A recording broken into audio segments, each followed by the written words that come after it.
बंदी छोड़ सतगुरु रामपाल जी भगवान की जय हो।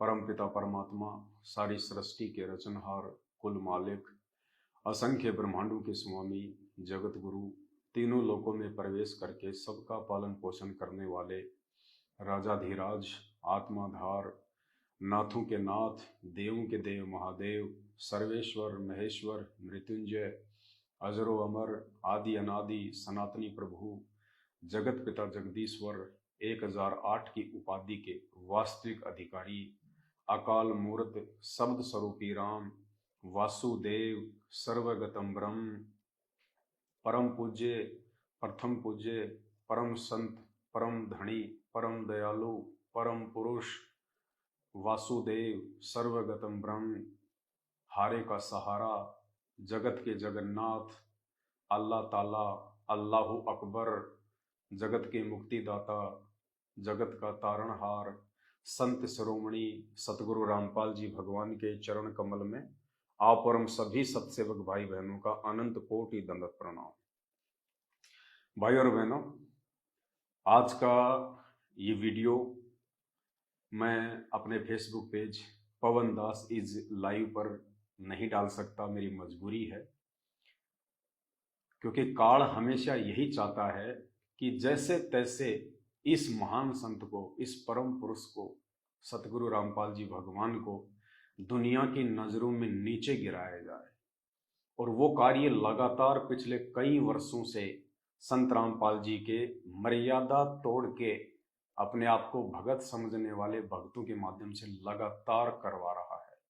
वो चाहे बरवाला कांड हो, चाहे बरवाला कांड से पहले की घटना हो, चाहे बरवाला कांड के बाद में आज 9 वर्षों में अनगिनत उनके ज्ञान के विपरीत कुकर्म हो जो सतलोक आश्रम मैनेजमेंट हरियाणा ने और उनके पीछे लगी हुई संगत ने किया है।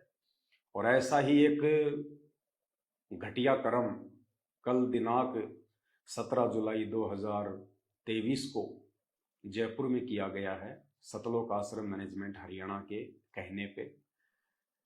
आप सबको पता है कि सात संगति के लिए पिछले वर्ष हम सभी भाई बहनों ने मिलकर सेवा इकट्ठी करके और सात संगति में आने जाने के लिए एक टाटा सफारी गाड़ी ली थी। गाड़ी हमने जयपुर में कजोड़ दास के नाम पे ली थी, क्योंकि उस समय वो सात संगति में था और दास के पास में ना कोई ज़मीन है ना कोई मकान है, इसलिए मेरे नाम पे गाड़ी फाइनेंस में नहीं निकल सकती थी। तो कजोड़ दास ने कहा कि गाड़ी आप मेरे नाम पे निकलवाओ, तो गाड़ी हमने उसके नाम पे निकलवा ली थी। और उसके कुछ समय बाद में जब सेवाएं ज़्यादा बढ़ने लगी तो दास गाड़ी को लेके गुजरात, महाराष्ट्र, नागपुर, इधर सात संगति में लगातार निकल गया था। मैंने उस समय कजोड़ दास जी को भी कहा था कि भाई आप भी चलो सेवा में, ये काम धंधे तो हम पूरी जिंदगी करते आए हैं, गधे और बैल की तरह हम पूरी जिंदगी कमाते रहे हैं और कमाते रहेंगे। अभी ये परमात्मा की सेवा का मौका है, बार बार नहीं मिलता है संगत को जगाने का। परमात्मा का वास्तविक जो ज्ञान है, जो सात संगति के माध्यम से निकल कर ऊपर आ रहा है, गुरु को भगवान माना जा रहा है। मैंने कहा ये पूरी जिंदगी ये काम करते करते ऐसे मर जाना है, चलो आप भी थोड़ा सेवा में चलो, महीने भर की छुट्टी ले लो। तो उन्होंने कहा कि नहीं भगत जी, मैं छुट्टी नहीं ले सकता। तो मैंने कहा कोई बात नहीं भाई, मैं अकेला ही अपनी गाड़ी लेके और मैं 3-4 महीने के टूर पे निकल गया। उसी समय से कजोड़ दास जी के मन में ये दोष आ गया कि गाड़ी जो है पवन दास ले गया, जबकि गाड़ी तो हमने सेवा के लिए ली थी, हमें नहीं पता था इन बातों का। उसके मन में दोष पैदा हो गया और वो गाड़ी आज उस कसदौड़ दास के लिए काल बन गई। काल कैसे? सात संगति से हटने के बाद में फिर उसने तरह तरह के षड्यंत्र करने शुरू कर दिए, भक्तों को अपने पक्ष में करना शुरू कर दिया और लोगों को सात संगति से तोड़ने लगा, केवल मुझ पवन दास से ईर्ष्या रख के। और काफी लोगों को उसने भ्रमित भी किया। और फिर एक समय ऐसा है, आप सबको पता है, दास जब जेल गया था तो कजोड़दास जी भी, सारे लोग सैकड़ों की संख्या में वहीं चले गए जहां से परमात्मा ने उनको सात संगति में भेजा था। उसी गधे की सवारी पे वो लोग वापस चले गए। सतलोक आश्रम मैनेजमेंट हरियाणा से जुड़ गए। सबने जा जाके अपना नाम शुद्ध करवा लिया और उसके बाद सात संगति से औरों को भी दूर करने का वो प्रयास करते रहे। उसके कुछ समय बाद में कजोड़दास जी का मेरे पास में फोन आता है और वो कहते हैं, भगत जी वो गाड़ी जो है आप अपने नाम करवा लो। मैंने कहा, भगत जी मुझे गाड़ी अपने नाम करवाने की जरूरत नहीं है। गाड़ी तो जब परमात्मा आएंगे तो गाड़ी तो परमात्मा को आश्रम में देनी है अपन ने। अपन क्या करेंगे गाड़ी का अपने नाम करवा के। और सात संगति के लिए हमने गाड़ी ली है तो गाड़ी सात संगति में चल रही है। लेकिन हमें नहीं पता था कि उसके मन में दोष आ चुका है। क्योंकि जो भगत होते हैं, जो परमात्मा पे आश्रित होते हैं, जिनकी मर्यादा सही होती है, वो दूसरों को भी वैसा ही देखते हैं जैसा अपने आप को समझते हैं। तो हम तो यही समझ रहे थे कि कोई बात नहीं, सात संगति से ही दूर हटा है, शायद इतना नीचे तो नहीं गिरेगा। लेकिन हमें क्या पता था काल बिल्कुल सिर पे बैठा हुआ है। बोला नहीं जी आप गाड़ी अपने नाम करवा लो, कल को गाड़ी कहीं टूट गई, कहीं एक्सीडेंट हो गया। तो दास ने कहा कि गाड़ी अगर एक्सीडेंट हो भी जाती है, गाड़ी से कोई नुकसान हो भी जाता है, तो आपने और मैंने दोनों ने मिलके ये एग्रीमेंट किया हुआ है। हम दोनों ने मिलके ये एग्रीमेंट किया हुआ है कि भाई आज के बाद में गाड़ी जो है कजोड़दास जी ने मुझ पवन दास को सुपुर्द कर दी है और मैंने इस कजोड़दास को गाड़ी के जो पैसे जो बकाया थे, जो किस्तें 10 लाख और कुछ हजार रुपए जो इस एग्रीमेंट में लिखे हुए हैं, तो सारे पैसे मैंने उसको एक मुश्त दे दिए। यानी 1 रुपया हमने गाड़ी का नहीं रखा। टोटल पैसा हमने 24 का 24 लाख रुपया कजोड़दास जी को दे दिया और हमने ये एग्रीमेंट जो है करवा लिया। हम दोनों के बीच में एग्रीमेंट हो गया। गाड़ी उन्होंने मेरे को सुपुर्द कर दी कि भाई ये गाड़ी सात संगति के लिए है और जैसे गाड़ी की किस्तें पूरी हो जाएंगी उस समय गाड़ी संत रामपाल जी को सौंप दी जाएगी उनके आश्रम में। तो मैंने कहा ठीक है भगत जी कोई दिक्कत नहीं, हमने तो देनी है, परमात्मा की अमानत है, हमारी थोड़ी है, हम तो खाली सेवा में यूज ले रहे हैं। तो एग्रीमेंट मेरे पास में है, सारा सब कुछ था। गाड़ी के जितने भी ओरिजिनल जो कागज हैं, ये गाड़ी की ओरिजिनल आरसी है, ये भी मेरे पास में है। गाड़ी के और भी जितने भी ये कागज हैं सारे, इंश्योरेंस वगैरह आरटीओ जो भी है कंप्लीटली सब मेरे पास में। गाड़ी की चाबी मेरे पास में। तो पिछले कई दिनों से कजोड़दास जी मुझे जयपुर बुला रहे थे। मुझे नहीं पता कि ये सतलोक आश्रम मैनेजमेंट हरियाणा से मिल चुके हैं, इनके आपस में एक प्लानिंग हो चुकी है कि गाड़ी हमने लेनी है। उन्होंने कहा कि भगत जी आप आ जाओ, गाड़ी मैं आपके नाम करवा देता हूँ और मैंने किस्तें मैंने सारी भर दी हैं। तो झूठ वो मुझे बोलते रहे लगातार। अब मेरे मन में दोष नहीं था। दास ने कहा कि भगत जी अभी तो मैं आ नहीं सकता, महीने भर बाद में आऊंगा। तो महीने भर बाद में मैं उसके घर पे गया, आज से 2-3 महीने पहले। तो जैसे मैं उसके घर पे गया, मैंने फोन किया, भगत जी मैं आपके घर पे आया हूँ, आ जाओ मिल लेंगे, बहुत बहुत दिन हो गए और भी बैठ के बातचीत हो जाएंगी।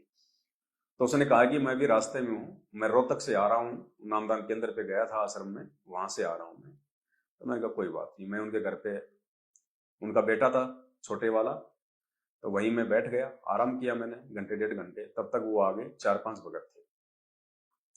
आते ही वहां पे आधा पौने घंटे हमारी बातचीत हुई और बातचीत के बाद में मुझे कजोड़दास जी ने कहा कि मेरी आज गुरुजी से वीडियो कॉल से बात हुई है, मैं रोहतक गया था। मैंने कहा क्या बात हुई?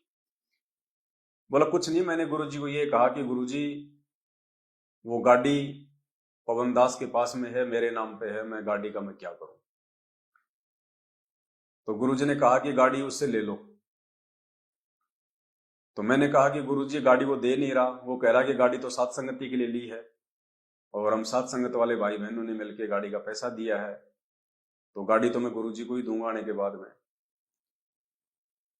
तो फिर मुझे गुरुजी ने कहा कि एक काम करो, तुम उसके ऊपर मुकदमा कर दो, तुम पवन दास के ऊपर पुलिस थाने में जाके मुकदमा कर दो और गाड़ी ले लो। तो मैंने कहा यार ये कौन से गुरुजी आ गए?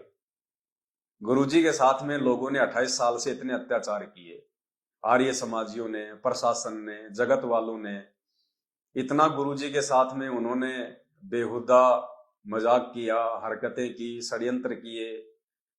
आज तक तो कभी गुरुजी ने किसी भी व्यक्ति के खिलाफ कोई मुकदमा तक नहीं किया, जबकि गुरुजी के आश्रम छीन लिए गए, दो दो आश्रम में इतनी सैकड़ों की संख्या में गाड़ियां थी वो छिन गई, इतने गुरुजी के भगत मर गए, फिर भी गुरुजी ने आज तक किसी जगत वाले के ऊपर मुकदमा करने का किसी को सलाह नहीं दी, ना कभी गुरुजी ने किया, क्योंकि ये परमात्मा है, पूर्ण परमेश्वर है और सब इसके बच्चे हैं, चाहे जगत हो चाहे भगत हो। तो मैंने कहा भगत जी परमात्मा तो ये सलाह नहीं दे सकता। बोला नहीं, आज मैं रोहतक से आ रहा हूं और मेरी बात हुई है सबके सामने और गुरुजी ने मुझे कहा कि पवन दास के ऊपर मुकदमा करके गाड़ी ले लो। तो मैंने कहा भगत जी देखो कोई बात नहीं है, अगर गुरुजी ने कहा है आपको, आपके अनुसार, हम तो नहीं मानते कि वो हमारे गुरुजी हैं, हम तो ज्ञान आधार से चलने वाले इंसान हैं। अगर आपको लगता है कि गुरुजी ने कहा है तो ठीक है, फिर आप अपनी आज्ञा का पालन करो। यदि आप आज्ञा का पालन नहीं करोगे तो फिर आप गुरु भगत नहीं होंगे। फिर आप अब आप गुरुजी की तरफ से आपको आदेश मिल गया कि मुकदमा करके गाड़ी लेनी है, तो आपको मुकदमा जो है वो करना चाहिए, और मुकदमा करोगे तो आपने 12.5 लाख रुपए मुझे देने पड़ेंगे। चलो 24 लाख की गाड़ी है, जो नगद पैसे दिए वो तो चलो इस एग्रीमेंट में उसका जिक्र नहीं है, लेकिन मैंने आपको जो किस्तों के जो पैसे दिए हैं वो पैसे तो इस एग्रीमेंट में लिखे हुए हैं, वो तो आपने मुझे देने ही पड़ेंगे। क्योंकि कोर्ट ये नहीं देखता कि भाई इनका गुरुजी कौन है, कोर्ट देखता है डॉक्यूमेंट की भाषा, कि नोटेरी में इन दोनों के बीच में क्या एग्रीमेंट हुआ है। तो भैया आपने मुझे जो किस्तों के पैसे हैं 10-12 लाख रुपए जो मैंने आपको दिए हैं वो तो आपने मुझे देने पड़ेंगे, और गाड़ी आप ले जाओ, मुझे कोई दिक्कत नहीं है। अब वो कहते हैं ना कि धोबी का कुत्ता ना घर का ना घाट का। अब कजोड़ दास जी की वो हालत हो गई। अब उसने देखा कि अब एक तरफ से तो उसको उसके अनुसार गुरुजी का आदेश मिल गया मुकदमा करने का, अगर मुकदमा नहीं किया तो गुरुजी की आज्ञा की अवहेलना हो गई, क्योंकि पुण्यात्मा यही परीक्षा होती है। और साध संगति से जब आदमी एक बार नीचे गिर जाता है ना तो काल उसको धोबी का कुत्ता बना देता है। अब वो फंस गया बुरी तरह से। एक तरफ तो गुरुजी की आज्ञा,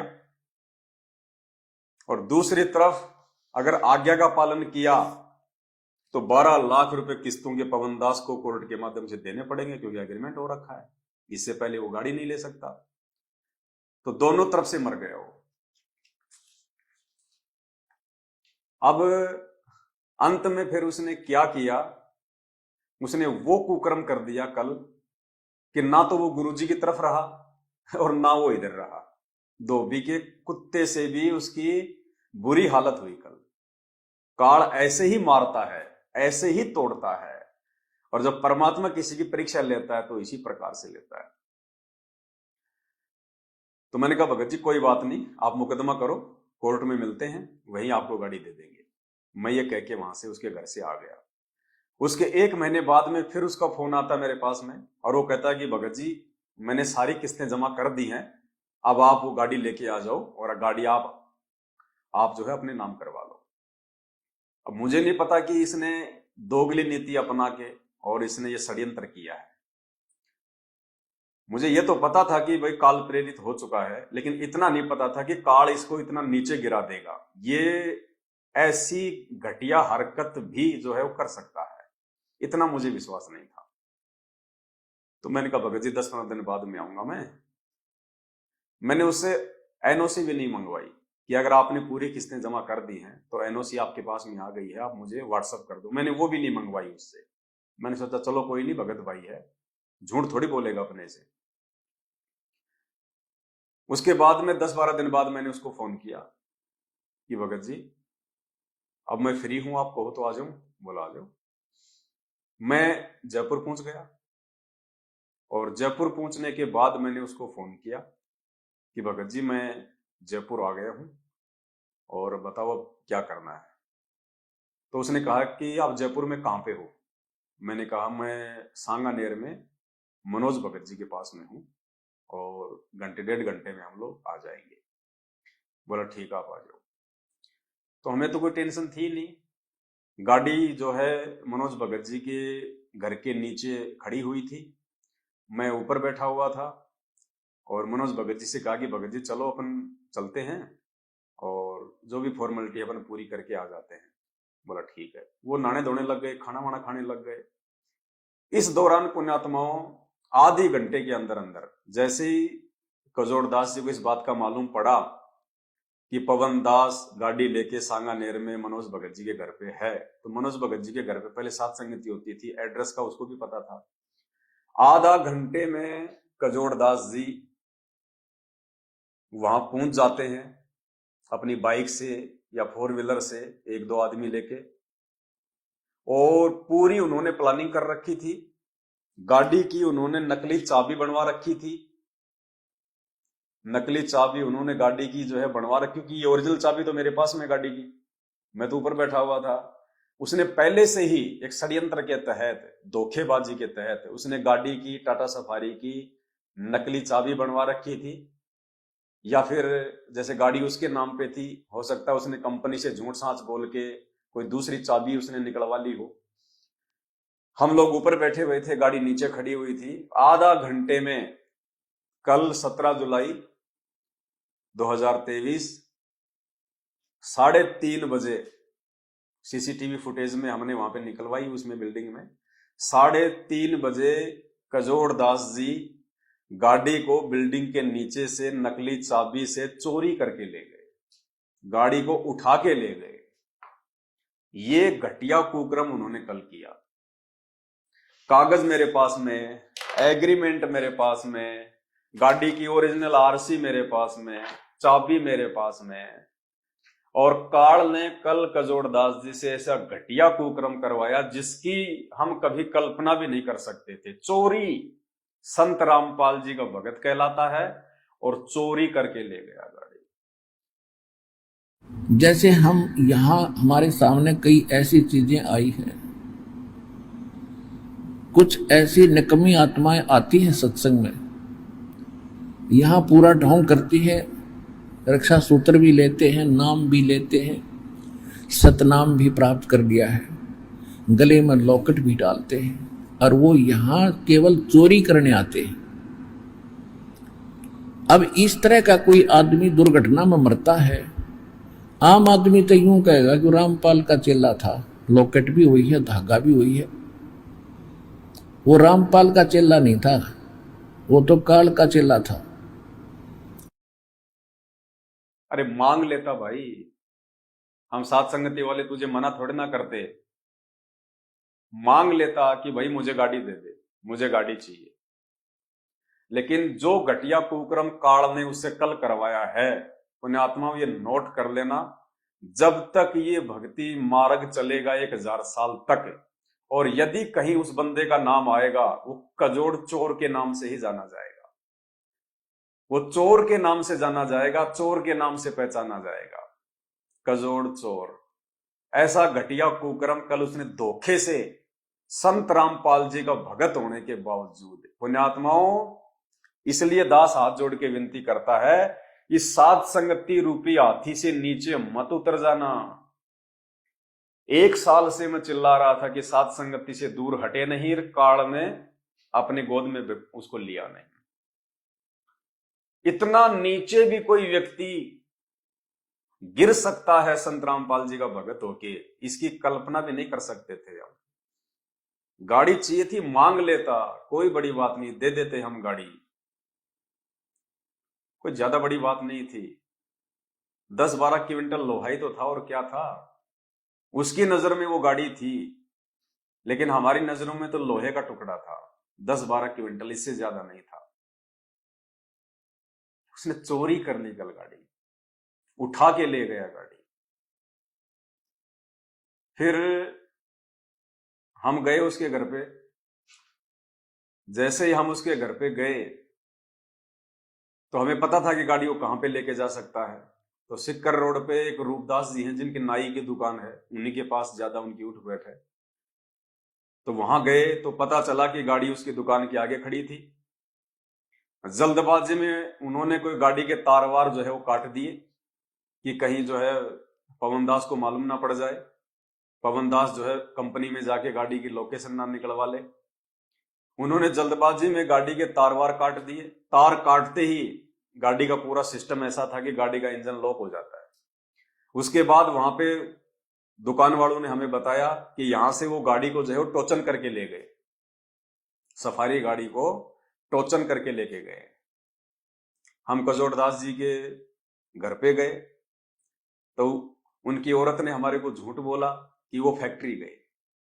मैंने कहा बहन जी कम से कम झूठ तो मत बोलो, और चोरी करने की जरूरत क्या थी, गाड़ी चाहिए थी तुम्हारे को। अगर इतना मन में तुम्हारे अगर लालच आ गया था, लोभ आ गया था, एक 8-10 क्विंटल लोहे पे अगर तुमने जान देनी थी, अगर तुमने अपनी नीयत डिगानी थी, तो इससे अच्छा तो हमें बोल देते, हम गाड़ी ना दे देते आपको, कागज भी दे देते, गाड़ी भी दे देते आपको। आप लोग अब उसके फर्जी कागज बनवाओगे झूठ सांच बोल के कंपनी में कि वो कागज चोरी हो गए, कागज हमारे जो है कहीं वो गिर गए, 20 प्रकार की झूठ बोल के अब आप दोबारा से उसके कागज बनवाओगे। अब वैसे ले लेते, गाड़ी दे देते हम। बोले भगत जी मुझे नहीं पता, बोले कंपनी गए हो। मैं बोला बहन जी कहाँ कंपनी गए, क्यों झूठ बोल रही हो। फिर हम उसकी कंपनी में गए। कंपनी में गए तो मालूम पड़ा कि साहब उसने अर्जेंट उसने छुट्टी डाल रखी है आज की, और कंपनी वाले कह रहे थे कि हम भी हैरान हैं कि आज उसने अर्जेंट में कैसे ली उसने छुट्टी। तो मैंने फिर उनको सारी बातें वहां बताई कि ऐसे ऐसे गाड़ी चोरी करके ले आया। तो कंपनी वाले जो 20-25 वहां पे इकट्ठे हो गए, और सबके सब इंसान एक ही बात कह रहे थे कि भाई साहब ये आदमी भगत जरूर है, इसने आपके गुरुजी का नाम तो जरूर ले रखा है, लेकिन भक्ति वाला इसमें एक भी लक्षण नहीं है, और ये बिल्कुल चोर आदमी है। ये इसने मोबाइल तक इसने चोरी किए हैं यहां से। वो कंपनी वाले ही हमें वहां पे कहने लगे। तो मैंने कहा कोई नहीं भाई, देखो हम तो जो हकीकत है वो बोल रहे हैं, आपके मोबाइल उसने चोरी किए कि नहीं कहे कंपनी से हमें कोई लेना देना नहीं है इस बात से। एक तो ये कह रहा था कि मैंने 1100 रुपए की पेनल्टी दे के मैंने इसको छुड़वाया है, पता नहीं क्या उसने चोरी कर लिया था। मैंने कहा हमें इन बातों का पता नहीं, लेकिन हमारी गाड़ी वो चोरी करके लाया है, हम तो उस आधार से कह रहे हैं। तो सारी बातें हुई, फिर वहां से भी हम आ गए। और अब दास का कहने का मतलब ये है पुण्यात्माओं, बात ये नहीं है कि गाड़ी चोरी हो गई, कोई बड़ा मैटर नहीं है, कुछ भी नहीं है। मैं इसलिए नहीं लाइवाया कि गाड़ी ले गया कजोड़दास, कजोड़दास चाहे मुझे उठा के ले जाए कोई बड़ी बात नहीं, लेकिन जिस तरह से चोरी करके गाड़ी लेके गया है, उठा के गाड़ी लेके गया, धोखे से गाड़ी लेके गया है, ये संत रामपाल जी के भक्तों के लक्षण नहीं है। इसलिए दास हाथ जोड़ के विनती करता है, साध संगति रूपी हाथी से नीचे उतरने की जिंदगी में भूल के गलती मत कर देना, वरना काल फिर जब सिर पे बैठ जाएगा तो आदमी ये विचार ही नहीं कर पाएगा कि जो कुकर्म मैं करने जा रहा हूं, आने वाले भविष्य में मेरे ऊपर क्या बीतेगी, क्या गुजरेगी। और ये व्यक्ति आने वाले समय में भक्ति इतिहास में चोर के नाम से ही जाना जाएगा, क्योंकि इतिहास लिखा जा रहा है। इससे हमें बहुत सारी शिक्षाएं मिलती हैं कि वर्तमान का समय ये परीक्षा का समय है। जब तक संत रामपाल जी जेल से बाहर नहीं आ जाते हैं, ये परीक्षा का समय है। खाली इस बात को लेके कि इसने संत रामपाल जी का नाम ले रखा है, इसके गले में लॉकेट है, हाथ में रक्षा सूत्र बांध रखा है, या कोई व्यक्ति अपने नाम के आगे दास लगाता है, खाली ये 3-4 निशानियां देख के किसी पे आंख बंद करके विश्वास मत कर देना। कल इस व्यक्ति ने हमारी गाड़ी चोरी करके, सत्सेवकों की गाड़ी चोरी करके जो घोर निंदनीय कुकर्म किया है, ये भक्तों के लिए एक शिक्षा है कि खाली संत रामपाल जी के भगत होने का नाम सुन के किसी पे विश्वास मत कर लेना। काल को पता है कि इस समय जगत वाले भाई बहनों को जगाने की सेवाएं चला रखी हैं। गाड़ी की हमें बहुत आवश्यकता पड़ती थी। काल नहीं चाहता कि ये साध संगतियां आगे बढ़े, क्योंकि साध संगति ही परमात्मा का असली मोक्ष मार्ग है। अगर सतलोक को कोई आत्मा जाएगी, वो साध संगति से होकर गुजरेगी, दूसरा कोई तरीका धरती पे नहीं है। दास ये बातें आपको बहुत बार बोल चुका है। अगर आप एक नेक और अच्छे भगत बन सकते हो, एक मर्यादित भगत यदि आप बन सकते हो, आप साध संगति के माध्यम से बन सकते हो।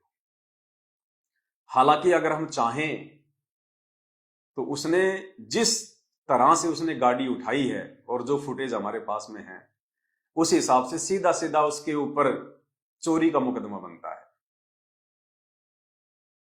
देखो, प्रशासन को इस बात से मतलब नहीं होता कि तुम्हारे गुरुजी कौन है, आश्रम क्या है, गाड़ी तुमने चोरी के पैसों से ली थी, संगत के पैसों से ली थी, अपनी जेब से लगाए थे।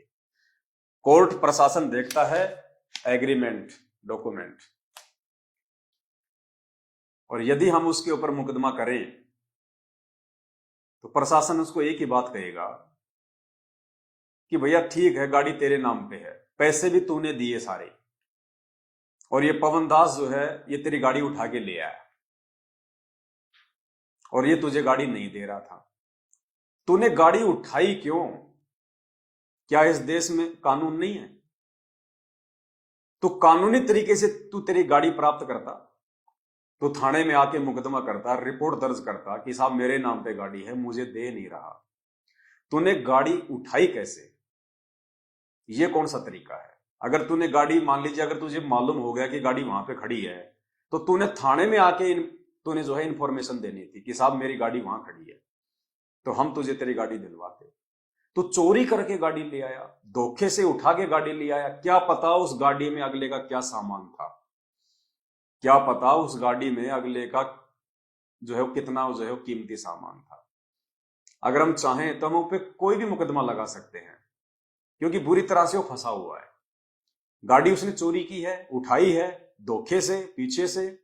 अगर हम ये कहें कि उस गाड़ी के अंदर हमारे 20 लाख रुपए रखे थे, तो भी वो 20 लाख रुपए का मुकदमा उस पर जायज है, लगेगा।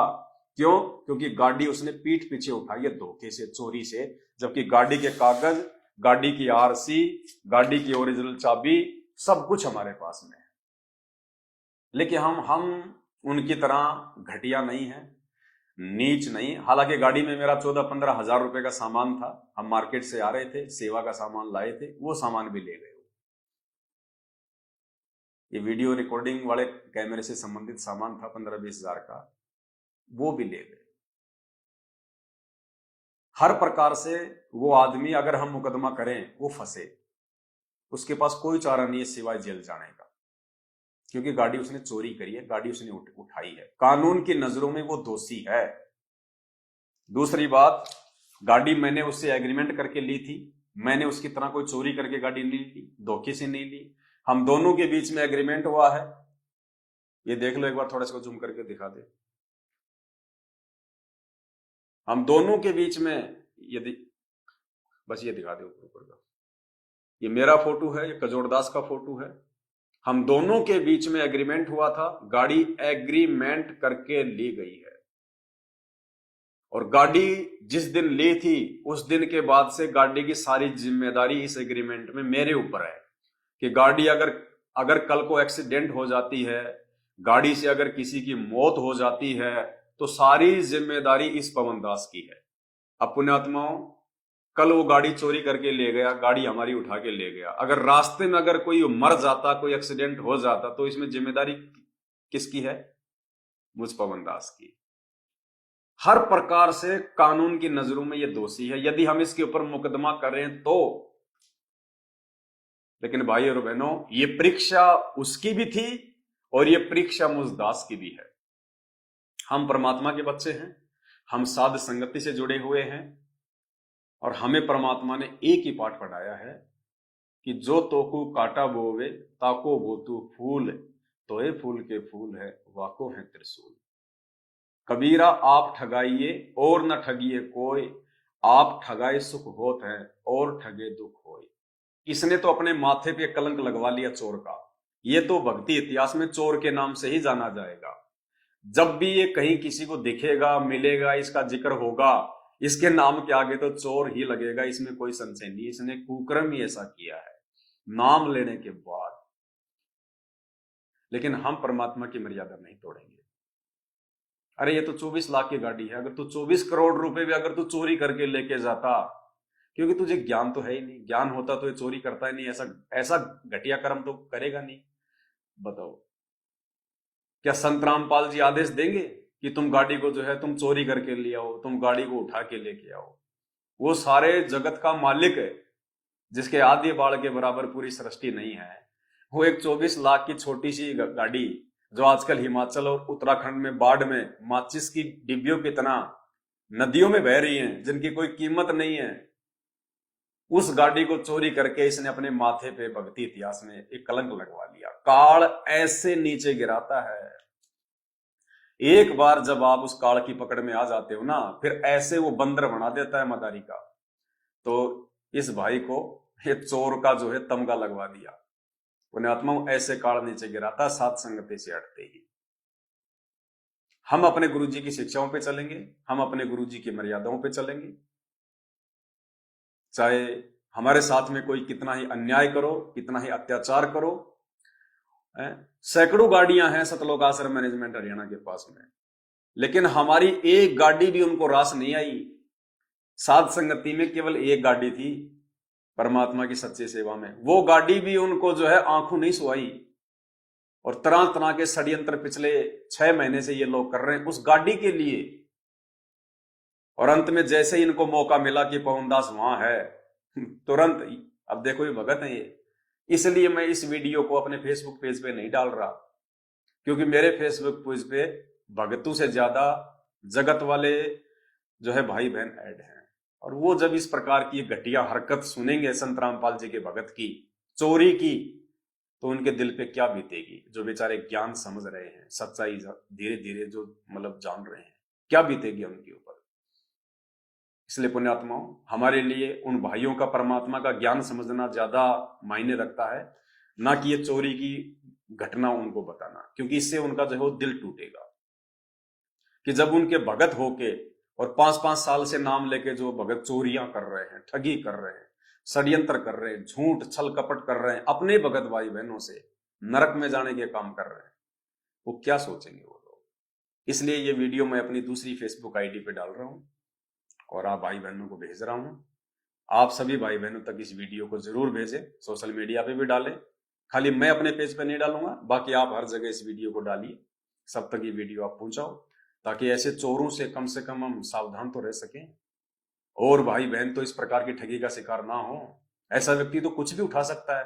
कल को आपके घर पे आ गया, आपके घर से कोई भी कीमती वस्तु उठा सकता है।